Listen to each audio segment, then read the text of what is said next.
Ashaamar kafuun daawwattoota keenya nageenyi keenya lafa jirtanitti sinaa dhaqqabu jennaa oduu isinitti himna.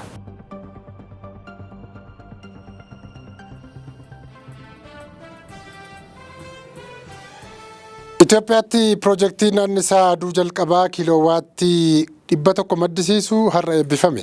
Ministeerri bishaanii fi annisaa Itoophiyaa piroojeektii annisaa aduu kan jalqabadha jedhee kiiloowaattii 100 maddisiisuu danda'u mooraa dhaabbatichaatti eebbisiiseera. Piroojeektichi ijaaramee xumuramuuf baasii doolaara 200,000 bahuu ibsameera. Piroojeektiin annisaa aduu ijaaramee eebbifame kun bu'aa hedduu akka qabu Ministeerri bishaanii fi enerjii Injiinar Habtaamuu Ittafaa himaniiru. Biyyattii keessatti piroojeektiin soolaaraa annisaa sadarkaa kanaan maddisiisuu danda'u akka hin jirre ibsuun inni kun kiiloowaattii 100 oomishuudhaan kan jalqaba akka ta'udha kan isaan dubbatan. Piroojeektichi dhaabbilee biroo bakka mooraa isaanii keessatti argamu dhimma kanaaf fayyadamuu danda'aniif barnoota kan kennu ta'uu yaadachiisanii gara fuulduraatti annisa soolaarii bal'inaan oomishuuf akka hojjetamu eeraniiru. Godina Wallaggaa lixa aanaa Qondaalaatti namoonni 3 dhibee busaatiin qabamanii du'uun dhaga'ame. Oromiyaa godina Wallagga lixa aanaa Qondaalaa gandoota baadiyyaa Shuraa, Tuwaambii fi Diichoo jedhaman keessatti gaafa kibxataa 11 bara 2025 kaasee guyyoota 2 walitti aananiin daa'imman 2 umriin isaanii waggaa 2 fi 3 dabalatee namoonni 3 dhukkuba busaan du'uun dhaga'ame. Dhibichaan ijoollee lamaan kanaan alattis manguddoon ganda baadiyyaa Shuraa jedhamu sanatti kadu'a yoo ta'u dhukkubni kun erga ganni jalqabee as gandoota baadiyyaa Tuwaambii fi Shuraa keessatti babal'achuusaa Deechweleen odeeffannoo achi ergadheera jechuun gabaaseera. Jiraataa yaada isaa miidiyaa kanaaf kenne haala nageenya naannichaatiin wal qabatee hojjettoonni fayyaa gahaan akka hin jirre ibsuun hanqina tajaajila yaalarraa kan ka'e tatamsa'inni dhibee kana daran dabalaa dhufuu himan. Dhibeen kun keessumattuu daa'imman irratti babal'achaa dhufuu isaa eeruun namoonni miilaa fi meeshaalee geejibaa birootiin gara dhaabbilee fayyaatti imalaa akka jiran himaniiru. Itti aanaan bulchaa aanaa Qondaalaa obbo Girmaa Kaasa'uun gama isaaniin dhibeen kun busaa ta'uuf dhiisuu isaa adda baasuuf ogeeyyiin gara naannolee dhibeen kun bal'inaan mul'ataa jiru jedhametti ergamuu isaanii himaniiru. Babal'inni dhibee busaa aanicharraa gandoota fageenya qaban hedduutti babal'achaa akka jiru eeruun kanaafis ogeeyyii biiroo fayyaarraa ergamaniiru jechuun ibsan. Itti aanaan itti gaafatamaa kutaa fayyaa godina Wallagga lixaa obbo Masfiin Taasoo ammoo dhufaatii waqtii gannaa waliin tatamsa'inni dhibee busaa dabalaa akka dhufe ibsuun torbanitti lakkoofsi namoota dhibee kanaan qabamanii 100 hanga 200 gaha jechuun ibsaniiru. Naannoo Amaaraatti namoonni 2 dhukkuba maariyyee jaldeessaan qabamuun dhaga'ame. Naannoo Amaaraa magaalota Matammaa fi Baahir Daar keessatti namoonni 2 maariyyee jaldeessaan qabamanii argamuu Inistituutiin Fayyaa Hawaasaa naannichaa ibseera. Matammaa tokko ammoo Baahir Daar irraa walumaa galatti namoota 2 irratti kan argame yoo ta'u garuu dhukkubsattoonni kunneen yeroodhaan yaala barbaachisaa ta'e argachuun damdamachaa akka jiran Daayirektarri olaanaan Inistituutichaa obbo Balaay Bazzaabbii ibsaniiru. Itti dabaluunis dhukkubni maariyyee jaldeessaa dhukkuba of eeggannoo sirrii yoo godhame dafee fayyuu danda'u waan ta'eef uummanni of eeggannoo sirrii taasisuun qulqullina dhuunfaa eeggachuun dhibee kanarraa of eeguu qabu jedhan.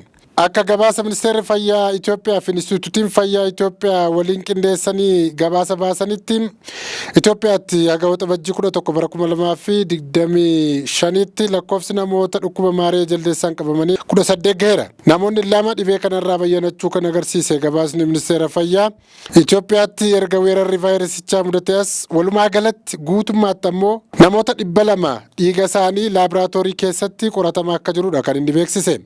Akka waajjira qindeessaa eegumsa siivilii fi gargaarsa namoomaa Koomishinii Itoophiyaatti ammoo dhukkubni maariyyee jaldeessaa magaalota biyyattii 3 Finfinnee, Adaamaa fi Hawaasaa keessatti gaggeeffamaa jira. Keeniyaa keessatti qawween har'a gubataa oole. Sababni isaa meeshaan harkaa hin malle galee nagaa hin fiduu jedhameetudha. Naayiroobiin har'a qawwee akka mijjirrii yookaan daamaraa masqalaatti tuultee abiddatti qabsiisaa oolte. Achirratti uummata hedduu fi pirezidaantiin biyyatti argamaniiru. Masaraa mootummaa Keeniyaa keessatti har'a meeshaalee waraanaa xixiqqaa haga gurguddaa 6,000 caalu nama harkaa guuramee abiddaan boba'eera. Sirni meeshaa qawwee gubuu sana irratti pirezidaantiin Ruutoo, ministeerotaa fi hooggantoota olaanoo kan federaalaa fi naannolee baay'eetu argamanii ture. Meeshaan waraanaa har'a gubate kunneen bara 2022 hanga 2025tti walitti qabamanidha. Qawwee fi shugguxiin kunneen naannolee biyyattii hin qabdu 15 keessatti namoota seeraan ala hidhatan haaraa kan guuramedha. Sirna guminsa isaa irratti kan argaman Dr. William Ruutoon wayita haasaa taasisan akka jedhanitti meeshaa waraanaa seeraan ala harka namaa galuunsaa kan agarsiisu cimina osoo hin taane sabatiinsi nageenyaa fi biyyaa fi hawaasaa balaarra buusa. Isa hanqisuuf duulli irratti taasifamu itti fufa. Kan seeraan ala hidhatee irraa fuudhame akkasuma gubama. Kana kan godhamuu fi nageenya hawaasaa tasgabbii biyyattii qofaaf osoo hin taane kan godinichaas tiksuun dirqii waan ta'eefidha jedhaniiru. Gamtaan Afrikaa bara 2030tti sagaleen rasaasa Afrikaa keessatti akka hin dhaga'amneef gochuuf karoora qabatee fiixa baasuuf waan har'a taasifame cichoomina Keeniyaan qabdu agarsiisaa jedhaniiru. Keeniyaan biyya ishee keessa qofatti osoo hin taane gaanfa Afrikaa, baha Afrikaa akkasumas guutuu Afrikaatti baaronni rasaasaa dhibee nagaa fi misoomni akka dhufuuf kutannoon itti deemti jechuun kan gabaasan Zestaarii fi Ochiyaa Global Newsidha. Biyyattii keessatti qawweef shugguxii dabalatee meeshaa lolaa seeraan alaa harka garee yookaan nama dhuunfaa galee saamamee yeroo yerootti akka irraa baratamuuf addabaabayitti numa gubama. Israa'el wiirtuu nukleeraa fi ajajaa waraanaa irratti xiyyeeffachuun Iraan haleelte. Israa'el wiirtuuwwan nukleeraa fi buufatawwan waraanaa Iraan irratti xiyyeeffattee haleellaa gaggeessiteetti.